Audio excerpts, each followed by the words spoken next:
So hello আসসালামু আলাইকুম friends, কেমন আছেন আপনারা? Welcome back to another new blog. আমরা সবাই এখন এসে পড়ছি মৎস্য অভিযান চালাইতে পুকুর পাড়ে। তার সাথে আর অনেক কিছু আছে, আপনারা হয়তো বা হাতেই দেখতে পারতেছেন যে আমরা পাটি টাটি নিয়ে আসছি। আমরা ভিডিওতে আর অনেক কিছু করব, আর যদি সেগুলো আজকে দেখতে হয় তাহলে থাকেন আমাদের সাথে এখানেই।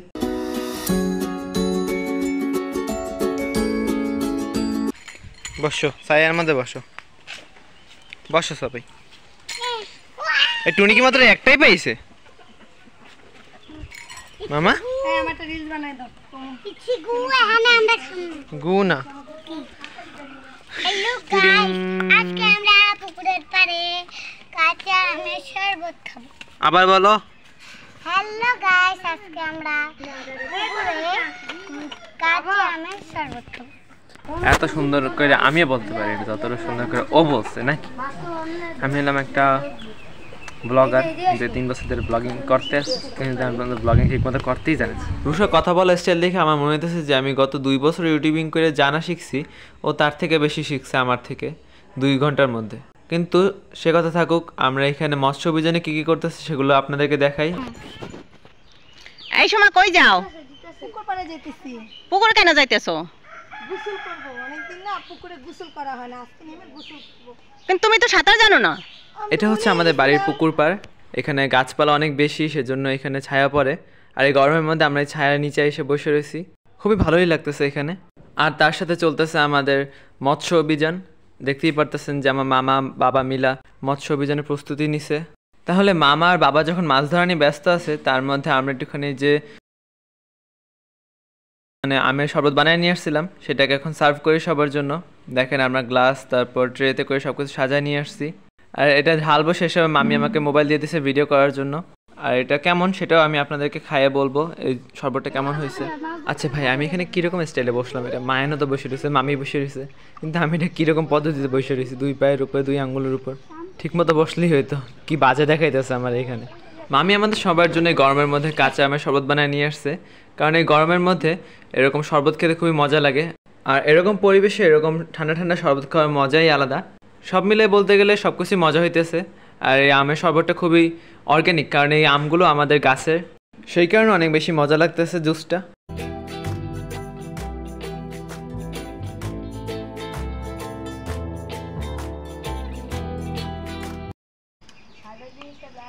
আমি আমের জুস অত খাই না, বাট আজকে মজা লাগতেছে খাই।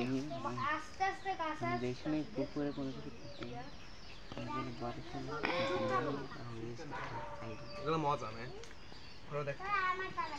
এরপর সবাই মিলে একে একে করে শরবতটা শেষ করলাম, যে যার ভাগেটা খাইলো।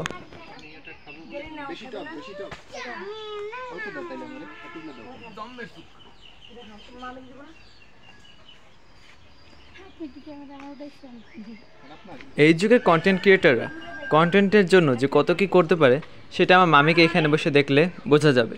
এরপরে মৎস্য অভিযানে সম্পূর্ণরূপে ব্যর্থতার পরে আমরা সবাই নামে পড়লাম পুকুরে, কিন্তু আমি নামি নেই, কারণ আমার ইচ্ছে করতেছিল না। কিন্তু এই গরমের মধ্যে পুকুরে নেমা ওরা সবাই অনেক এনজয় করছে। আর কথা বলতে বলতে এখন হয়ে গেছে বিকাল, আমরা এখন যাচ্ছি এক জায়গায় ঘুরতে। এমনিতে অনেক দেরি হয়ে গেছে, আর বেশি দেরি করবো না, সেজন্য তাড়াতাড়ি বলতেছি। আমরা সবাই এখন রেডি, আমরা এখন এক জায়গায় যাবো ঘুরতে। আগে যাই, তারপর আপনাদের সবাইকে দেখাই কোথায় যাচ্ছি। কিন্তু আপনারা জায়গাটা চিনেন, আমার ব্লগ আগেগুলো যারা দেখছেন তারা জানেন। তাহলে চলেন, সবাই ডাকতেছে আমাকে, তাহলে যাই। আর আজকের ভিডিওতে আমরা কী কী করবো সেগুলো আপনাদের সাথে শেয়ার করবো, সেজন্য থাকবেন সাথে। এখন যে যার মতো যানবাহন বাছাই করতেছে যে কে কীতে করে যাবে।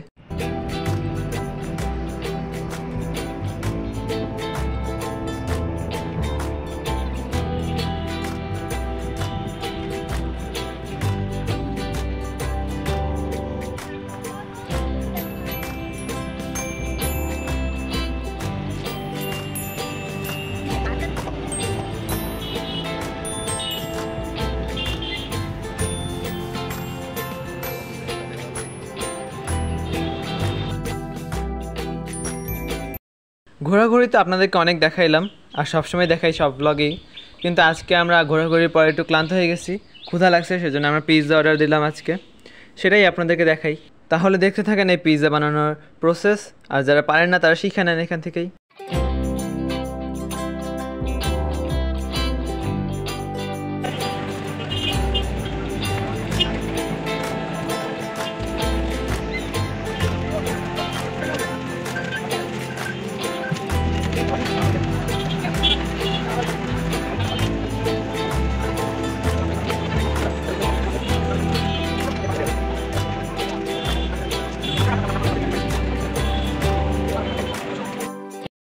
অনেকক্ষণ ওয়েট করার পর শেষ পর্যন্ত আমি আমার পিৎজাটা পেয়ে গেলাম।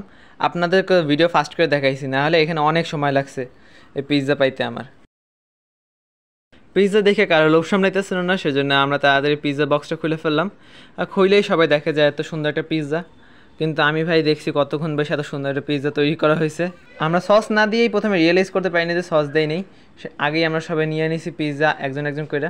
তারপর ভিডিও করা বাকি ছিল, সেজন্য আমরা একটুখানি ওয়েট করলাম। তারপর আমু লাইট মানে ক্যামেরা ফ্ল্যাশ অন করছে, তারপর আমরা নিছি পিৎজা নিছি। তাও মায়ের পিৎজা নিয়ে মায়ের পিৎজাও ফালাই দিয়েছে হাত থেকে, এক কামড় দিয়ে ওটা হাত থেকে পিছলে পড়ে গেছে।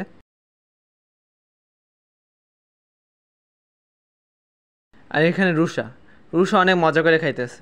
তাহলে চলেন দেখি রুষা এই পিৎজার ব্যাপারে কি রিভিউ দেয়। এখানে মায়নের কথা আর কি বলবো, মায়ন যাই খাক না কেন ওর চেহারা রিয়াকশন একই থাকে, চেহারা রিয়াকশন কখনো চেঞ্জ হয় না। এখানে সবার ভাগ আছে, এমনকি ইরেশও পুরো একটা খাইছিল, ইরেশও অনেক মজা লাগছে, দেখেন অনেক মজা করে খাইতেছে মনার কাছ থেকে চায়া চায়া। তাও সব কিছু এখানেই শেষ ছিল না, ইরেশ তো সব পুরোটা খাইতে পারে না। সেরপর ইরেশ যা রেখে দিয়েছিল সেখান থেকে রুষা, আমি, শুভা সবাই ভাগ নিছি এক কামড় করে। তাহলে সবসময় মতো আজকে কিছু না কিছু খেতে খেতে আপনাদের সবার কাছ থেকে বিদায় নিচ্ছি। আশা করি ব্লগটা খুবই ভালো লেগেছে আপনাদের সবাইকে। আজকের ব্লগ এই পর্যন্তই। লাইক করেন, কমেন্ট করেন, সাবস্ক্রাইব তো অবশ্যই করবেন এবং আল্লাহ হাফেজ। Thanks for watching.